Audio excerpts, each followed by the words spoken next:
Hi, and welcome to another episode of Reason with Ashleigh-Ann Mowatt. I'm Ashleigh-Ann Mowatt, and we're broadcasting live on Jamaicans.com Facebook page. Well, I'm broadcasting live on Jamaicans.com Facebook page. And if this is the first time you're watching this show, Reason with Ashleigh-Ann Mowatt is a weekly discussion show right here on Jamaicans.com, and we discuss current affairs in the island of Jamaica. Duh.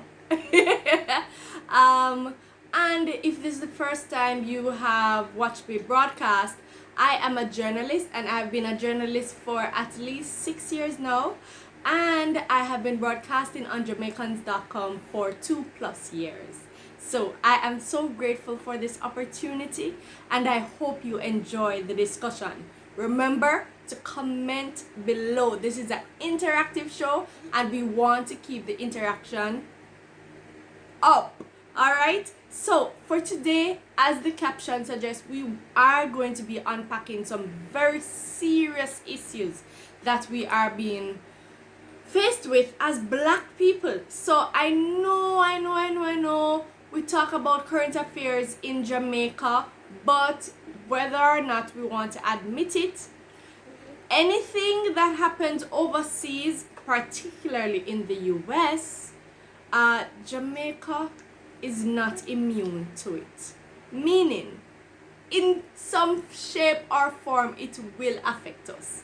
So I am going to be talking about the story of George Floyd, not necessarily going in depth, but if you know what I'm talking about, please comment below and tell me how you feel about it. I am just horrified, right? I'm horrified, and I'm fed up with the security forces in the United States of America. I'm fed up. So I won't be going in depth with it because there are many George Floyds in Jamaica. Yes, Jamaica's reality is not remotely different from what happened in Minneapolis, right? So that's what I'm going to be talking about today. Police brutality in Jamaica. So you would have, if you're familiar with the story, you would have seen the story of unfortunate murder, right? A murder is always unfortunate, of George Floyd, right? He, a law-abiding citizen, was going about his merry way when these police officers found it necessary to end his life. You understand? Well, from what I've seen with the video that has been circulating, they actually pinned him down. One police officer had his, what should I say now? Yeah, his knee in the man's neck. You understand? Like, why would you do something like that? So it's just so much to unpack, including the fact that this issue has been going on for decades now. I wouldn't even say decades, century. You understand? Centuries in the US. We continue to see white on black crimes. And we're not talking about black on black crimes today. We're talking about white on black crimes. This vivid racism, this vivid disregard for black lives, it's frustrating. But let us not forget that Jamaica is not removed from this situation, because in Jamaica, while we do not have a racism issue, we have a clear issue when it comes to the police relationship with the citizens of the country. We have police brutality in Jamaica. We have several cases of it, and I'm going to bring forward some of them today, right? If you are familiar of this issue in Jamaica, please comment below and tell me, just tell me one of the cases that comes to mind. Right away, I'm going to be talking about the story of, and I don't like, right now I don't like to say story. You know why I don't like to say story? Because it is a real case. So I'm going to be talking about the case of 19-year-old Carmichael Dawkins of Montego Bay. Now, if you're familiar with the story, you can tell me in the comments below. And of course, please go ahead and share this video, because we're not stopping the conversation on Jamaicans.com Facebook page. We're moving, we're sharing, we keep talking about it so that the people who are set and paid to protect us are held accountable. It's time for us to use this social power right here on social media for good. So back to the case of Carmichael Dawkins. He's a 19-year-old young man who died recently of I would say a heart attack, right? The reason for this young man was on his way to his friend's house, because it was he was in the downtown area of Montego Bay, and it was approaching the curfew. You know that right now, because of COVID-19, the government has instituted curfews, island-wide curfews, right? So at that time, it was an 8 p.m. curfew, right? And it was approaching the 8 p.m. curfew, and he couldn't get any taxi because he didn't drive. He couldn't get a taxi to head home. So he and his friend decided to stay by his friend's house. Alright, let me just put some context behind this. Where his friend lives, or where they were traveling to go to his friend's house, is what we would call, is an area we would call a hotspot, right? Not to say, alright, I don't want to give the impression that there are particular places or spaces in Jamaica that are just entirely unsafe. You understand? Because that in and of itself, that description is relative. Because a hotspot for the police is not necessarily a hotspot for citizens. Nonetheless, he was on the Hart Street in Montego Bay, making his way home briskly, as I would imagine, right? This young man, as his aunt recalled, speaks standard English, hardly speaks patois. So you know, say a proper pitney that, right? He's on his way home, to his friend's house, and the police drove them down, right? Of course, with intimidation, trying to find out why they're on the street. Of course, in his fright, he ran.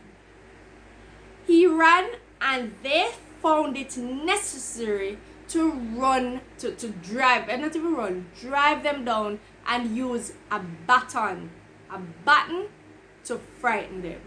The young man got a panic attack. He was rushed to the Corner Regional Hospital, and he died there. I think he died in the ICU unit. What came out of the story in terms of the police officers? I'm still await. I don't know if you've heard any more about the story. You can comment below and let me know. But we still await. Yeah. Right? This young man has no criminal record. This young man was not doing anything wrong. Right? This young man was following the law. And what happened to it? He got a panic attack because of the excesses of action, right? Or I should say the unjust actions of the police officers in that vehicle that night, right? It is so unfortunate that he had to die that way, and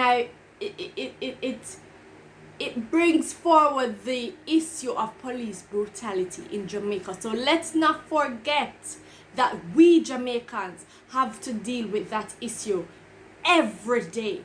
And you know what is so sad is that the government has yet to really rein in this issue in a real and just way.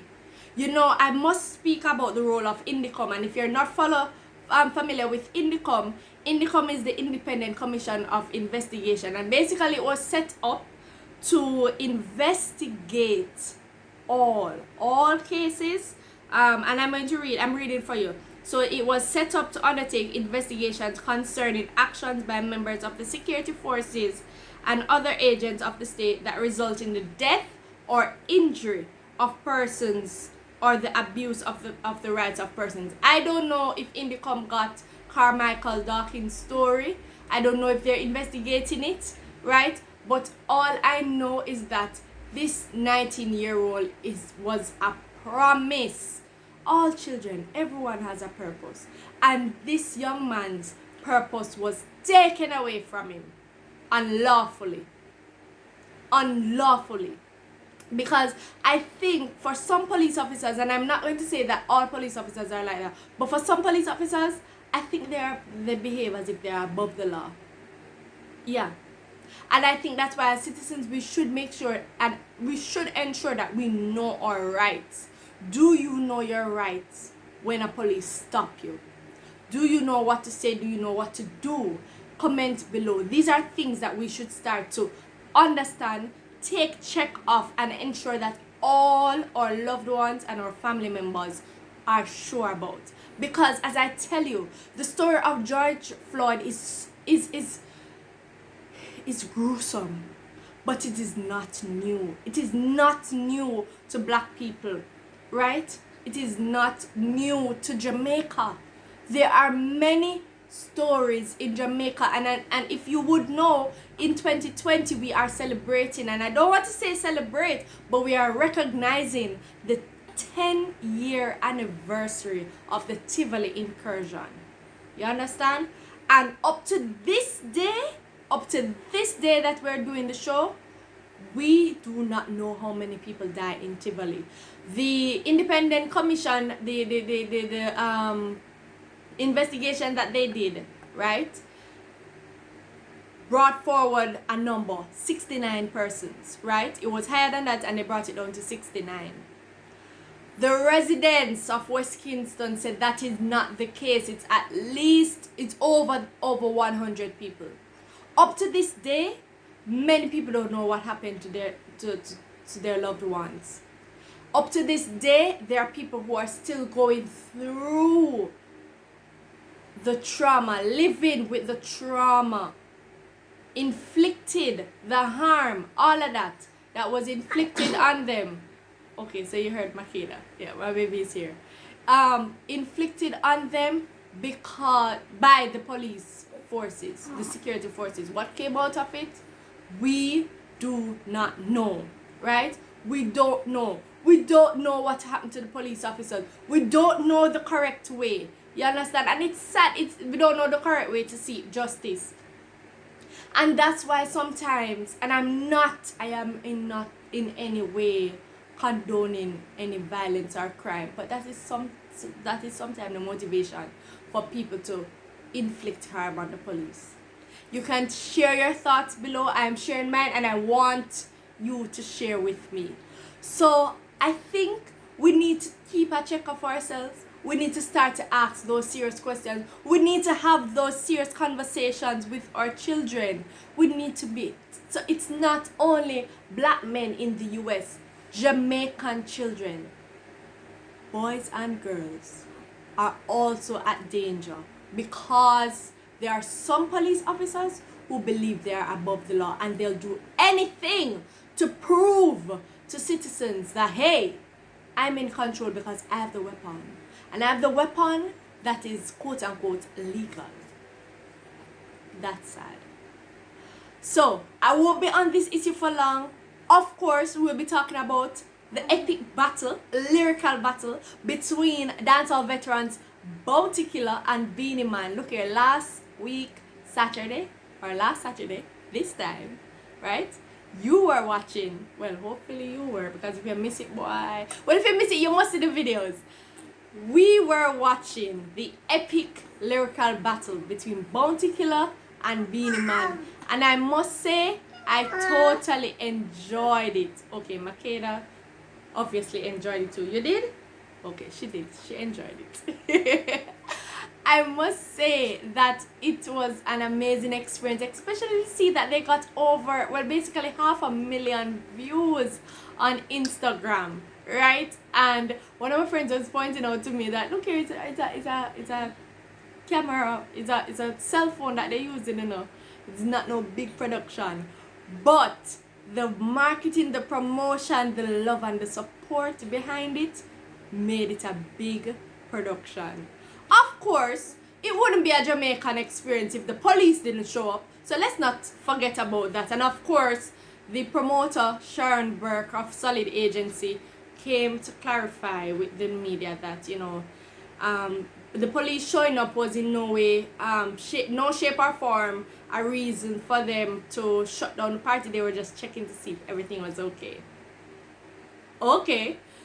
So of course it wouldn't be, and I want you guys to share your thoughts. Do you think the police showed up just to check if Beenie Man and Bounty Killa was okay? And anyway, I don't believe that. Okay? It also showed up how powerful and how loved our culture is. So many American celebrities and big names in media were there. We're talking about Rihanna, we're talking about DJ Khaled, we're talking about, well, we can't, the number of celebrities that were there who were there, who showed up in a real way, including our own Jamaican celebrities and our Prime Minister and leader of the opposition. Let me not forget. It was epic. And I think Beenie Man and Bounty Killa did a very good job at representing our culture and also displaying and presenting their diverse catalog. So, kudos to you, Beenie and Bounty. Let's see if we can do some more of that. Yeah. But I can't finish the show without talking about the other side. You enjoyed it, right? Yeah. So I can't finish the show without... Alright. Okay, what else? What else? It was good. It was very good. Alright. So, of course, Makeda wants to share her views on it. Yes. And what else? Okay. Can I finish the rest of my show? I'd like to finish the rest of my show. Let me finish it, right? Let me finish the rest of my show. So, I can't finish a show without telling you guys how much I felt bad that negative was pulled from this whole experience, right? Negative was pulled from the experience, and I'm speaking about the statements made by Major Hype and Tony Matterhorn. And up to now, I don't know Major Hype nationality, but Tony Matterhorn is a Jamaican DJ, right? And he basically said, well, look here, we always wanted to do this, and as always, we don't get the support from Jamaicans until somebody overseas do it. He has a point, you know, but when you're going to all of this celebration, you're going to come with that, it seems as if, and I'll say blatantly, it seems as if you care less about the fact that we are unifying as black people, and you just want point fingers. Come on, no man, left it. Major Hype agreed with him, and I understand the point what they're making, no, but time and place. How about that? Yes, they have been trying to put on a similar battle. It didn't happen. Swiss Beat and Timbaland did it, and it was successful. It was a celebration of dancehall. It was a celebration of black culture. Left it there, no? I want to know what you think about their issue with it. And on top of that,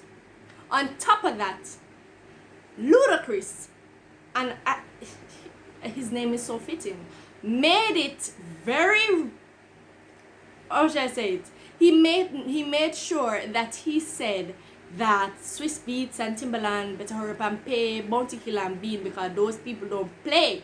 They're from the murder capital. Look, come on now. Why would you bring forward something like that? Yes, we have cases of murder in Jamaica. We are troubled with the rising crime every year. We have issues, but we are compounded. That issue continues to be compounded. However, I'm pretty sure where you're from, Atlanta, you have so many other you have so many other people who would say that Atlanta is a murder capital as well. Lowy, no man, lowy. So that's something that I did not like.